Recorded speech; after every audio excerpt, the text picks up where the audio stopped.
Our next topic is how to compare different countries and states. कि अगर हमने development को देखना है तो हम डिफरेंट कंट्रीज को स्टेट्स को कंपैरिजन करके कैसे ये पता लगा सकते हैं कि वो देश जो है वो बहुत ज़्यादा रिच है या कौन सा कंट्री जो है वो ज़्यादा गरीब है या मतलब अमीर जो है वो नहीं है। सबसे पहले इनमें अगर हमने मेज़र करना हो तो सबसे पहले हमारे पास मेजरमेंट का एक तरीका है compare person on the basis of their characteristics. सबसे पहले जो हम मतलब देखना चाहते हैं, कंपैरिजन करना चाहते हैं पर्सन टू पर्सन, तो हमारे पास पर्सन है कि उनके जो कैरेक्टरिस्टिक्स हैं वो हम कैसे कंपेयर कर सकते हैं। अगर हम किसी भी क्लास की बात करते हैं, they differ in their height, health, talent and interest. The healthiest student may not be the most studies one, okay, and the most intelligent student may not be friendly. So how do we compare students? The criteria we may use depend on the purpose of comparison. ठीक है, and we use different criteria to choose in a sport team, debate, मतलब team and music team. अगर हमने person to person comparison करके ये पता करना है कि कौन सा पर्सन जो है वो इंटेलिजेंट है, तो हमें उसको उसी कैटेगरी में ही रखना पड़ेगा, यानी कि इंटेलिजेंट कैटेगरी में ही रख के उसका जो दूसरों के साथ कंपैरिजन है वो करना पड़ेगा। अगर कोई म्यूजिक में अच्छा है तो हमें उसको म्यूजिक वाले जो ग्रुप में डाल के ही कंपैरिजन करना पड़ेगा कि जो पर्सन है, स्टूडेंट है, वो म्यूजिक में कितना अच्छा है।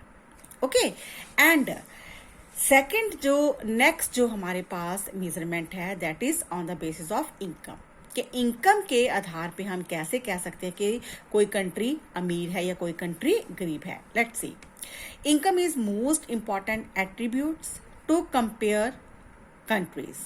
On the basis of income countries with, अगर हमने इनकम के बेस पे देखना है तो हम कंट्रीज को कैटेगरी में डिवाइड कर लेंगे। कौन कौन सी कैटेगरी? या तो मोर डेवलप्ड है, या लेस डेवलप्ड है, या जो अभी डेवलपिंग है। हम अक्सर कह देते हैं कि जिस कंट्री की इनकम हायर है मोर डेवलप्ड, और जिस कंट्री की जो इनकम लेस है वो लेस डेवलप्ड या डेवलपिंग कंट्री। ओके, मतलब जो कंट्री की इनकम जो है सबसे ज्यादा है, जो देश इनकम ज्यादा कमा रहा है वो बहुत ज्यादा अमीर है, यानी कि डेवलप्ड है। ओके, और जो कंट्री अभी कम कमा रहा है या धीरे धीरे जो उसकी इनकम है इंक्रीज हो रही है, then we can say that it is less और developing country. Okay, now what is the meaning of income of country? तो हम अगर कंपैरिजन करें तो सबसे पहले हमारे दिमाग में यही बात आती है कि what is the meaning of income of country. के अगर कोई कंट्री अमीर है या गरीब है, इनकम के आधार पे किसी कंट्री का मतलब क्या इनकम है, तो सबसे पहले ये जानना जरूरी है कि what is the meaning of income of country. Okay, income of all the resident of the country is called income of country. जितने भी किसी भी देश में सिटीजन्स हैं या रहने वाले हैं, जो उनकी इनकम है, जो पूरे उनकी कमाई है, हम कह सकते हैं वो इनकम ऑफ कंट्री है। But income is not such a useful measures to comparison country because every country है डिफरेंट पॉपुलेशन। अब देखिए, इनकम के आधार पे भी हम दूसरे कंट्री के साथ कंपैरिजन नहीं कर सकते। क्यों? क्योंकि हर कंट्री की जो पॉपुलेशन है वो क्या है, डिफरेंट है। इसका मतलब जिस देश की पॉपुलेशन जो है वो सबसे ज्यादा है वो क्या है, सबसे ज्यादा अमीर है, और जिस देश की पॉपुलेशन सबसे कम है वो इतना मतलब अमीर नहीं है या वो इतना डेवलप्ड नहीं है। जो अगला मेजरमेंट है कंपैरिजन को लेके, जो मेजरमेंट है, मेजर है, तरीका है, वो है एवरेज इनकम। पहले थी अकेली इनकम, उसके बाद है average income. It is also called average income as well as per capita income. Average income को पर कैपिटा इनकम भी कहते हैं। पर कैपिटा इनकम का मतलब एक पर्सन की इनकम। ठीक है, इसको हम कैसे जो है मेजर कर सकते हैं, total income upon by total population. कि जितनी भी पॉपुलेशन है, ठीक है, मतलब जितने भी पर्सन है उसको हमने अगर टोटल इनकम से डिवाइड कर दिया तो हमारे पास क्या आ जाएगी, पर कैपिटा इनकम। ओके, जो देश एक साल में यूएस डॉलर ज्यादा कमाते हैं वो रिच कंट्री हैं, और जो यूएस डॉलर कम कमाते हैं वो लो कंट्री हैं, यानी कि लो डेवलप कंट्री हैं। ठीक है, ये जो आपकी, ये मैंने जो आपके सामने बात कही है, ये मैं नहीं कह रही, ये वर्ल्ड बैंक कह रहा है। वर्ल्ड बैंक के जो डाटाज हैं, मतलब ईयर टू ईयर जो है वो चेंज होते रहते हैं। ठीक है, मेरे पास जो बुक है वो पुराने एडिशन की है, उसमें जो डाटाज है वो पुराने हैं। If you have new book और न्यू एडिशन बुक, तो इसमें आप वर्ल्ड बैंक के जो न्यू डाटाज है, यूएसएसआर ने मतलब यूएसएस डॉलर के जो मतलब उनकी जो एक कीमत है जो वर्ल्ड बैंक ने बताई है, जो उसके अकॉर्डिंग एक साल में जो कंट्री यूएस डॉलर ज़्यादा कमा रहे हैं तो वो ज़्यादा अमीर हैं, और जो कंट्री कम कमा रहे हैं मतलब कम इनकम है तो वो जो देश हैं वो मतलब लेस डेवलप्ड है। ओके, और अगर हमने स्टेट टू स्टेट कंपैरिजन करना हो तो हमारे सामने इनकम एंड अदर क्राइटेरिया जो है वो आता है। Beside average income we have to think other attributes in state to compare. अगर हमने स्टेट को देखना है कि किसी भी कंट्री में, या इंडिया जैसे कंट्री में, हम इंडिया की एग्जांपल लेंगे, इंडिया जैसे स्टेट में अगर देखना हो कि कौन सा स्टेट ज़्यादा रिच है, ज़्यादा गरीब है, तो हम किसके आधार पे जो वो देख सकते हैं। There are 3 attributes: per capita income, infant mortality rate and literacy rate. ठीक है, सबसे पहले पर कैपिटा इनकम, जिस स्टेट की पर कैपिटा इनकम ज़्यादा है वो ज़्यादा अमीर है। इन्फेंट मोर्टेलिटी रेट का मतलब, इसका मतलब क्या है, it indicate the number of children that die before the age of 1 year as a proportion of 100 live children born in that particular year. मतलब जो बच्चे एक साल में 1 साल तक जिंदा रहते हैं, मतलब तो हम कह सकते हैं कि उस स्टेट का जो मोर्टेलिटी रेट है वो ज़्यादा है। ठीक है, अगर 1 साल तक जिंदा नहीं रहते, मतलब 1 साल जब वो हो जाते हैं उसके बाद उनकी डेथ हो जाती है, तो हम कह सकते हैं कि उस स्टेट का जो इन्फेंट मोर्टेलिटी रेट है, इन्फेंट मोर्टेलिटी रेट है वो कम है। उसके बाद है लिटरेसी रेट, कि जिस स्टेट के जो सिटीजन्स हैं ज़्यादा पढ़े लिखे हैं, ठीक है, वो ज़्यादा अमीर हैं, और जिसके कम पढ़े लिखे हैं वो इतने ज़्यादा जो हैं अमीर नहीं हैं।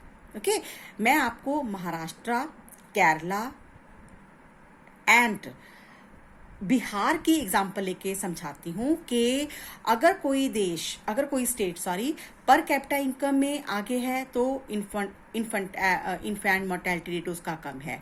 अगर कोई लिटरेसी में ज़्यादा मतलब अच्छा है तो उसका पर कैपिटा इनकम जो है वो कम है। ओके, जैसे ये देखिए, पर capita income of select state Maharashtra, ये हमारे पास जो डाटा है 13-14 के हैं। महाराष्ट्र की जो पर कैपिटा इनकम है for 1 year it is 1,70,091। Kerala की जो है इट इज़ 1,03,820 एंड बिहार की जो है 31,199 ओनली। यानी कि कहने का मतलब क्या है कि इसमें जो महाराष्ट्र है पर कैपिटा इनकम में वो सबसे आगे है। ओके, और अगर हम कंपैरिजन करें इन्फेंट मोर्टेलिटी रेट का, ठीक है, तो वो बिहार में 42, केरला में 12 और महाराष्ट्र में 24।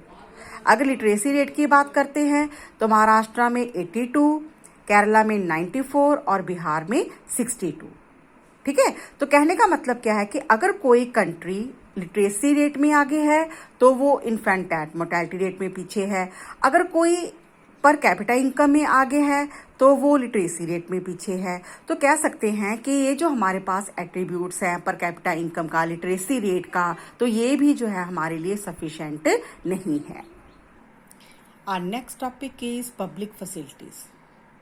इसमें क्या है कि money in your pocket can not buy all the goods and services that you may need to live well, कि पैसे से वो सारी चीज़ें या सर्विसेज खरीदी नहीं जा सकती जिसकी आपको जिंदा रहने के लिए ज़रूरत है। ठीक है, इन दिस स्टैंजा बहुत सारी एग्जाम्पल के साथ आपको ये समझाया गया है। जैसे देखिए कि पैसे के साथ आपके पास मनी तो है, but you can not buy pollution free environment. पैसा होने के बावजूद आप पोल्यूशन फ्री इन्वायरमेंट जो है वो नहीं खरीद सकते, ठीक है। एंड दूसरी एग्जांपल यहाँ पे लिखी हुई है कि आपके पास पैसा तो है, but money may also not be able to protect you from infectious diseases. तो उसके लिए आपको क्या करना पड़ेगा, पूरी सोसाइटी के साथ जो है वो चलना पड़ेगा।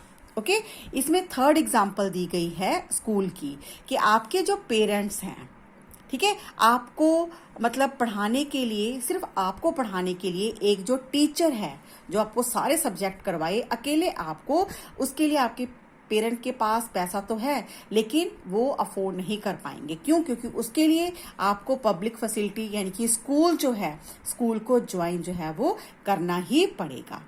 ओके, कहने का मतलब क्या है कि पब्लिक फैसिलिटीज जो हमें गवर्नमेंट देती है, डेवलपमेंट का एक पार्ट है।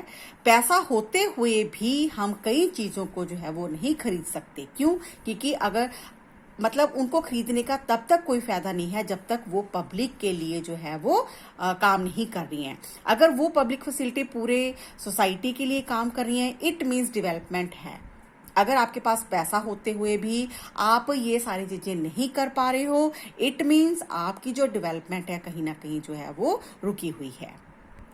Our last topic is sustainable development.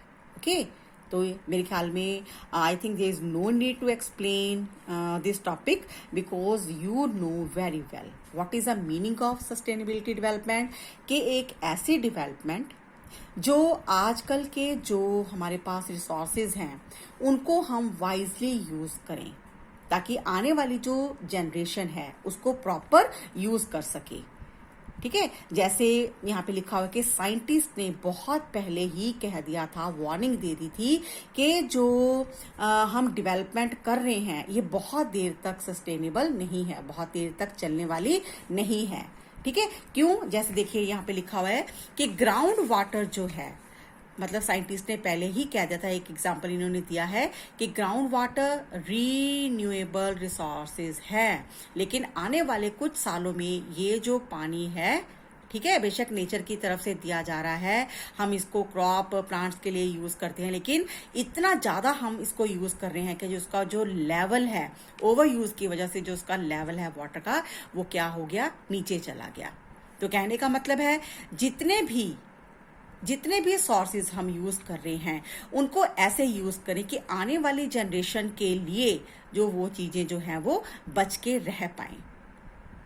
ठीक है, ओके, यानी कि वो मतलब जैसे पानी को या फॉरेस्ट को हम इंजॉय कर रहे हैं, ऐसे डेवलपमेंट जो आज हम देख रहे हैं वैसे डेवलपमेंट हम उनके लिए भी संभाल के रखें जो हमारी आने वाली जनरेशन्स हैं।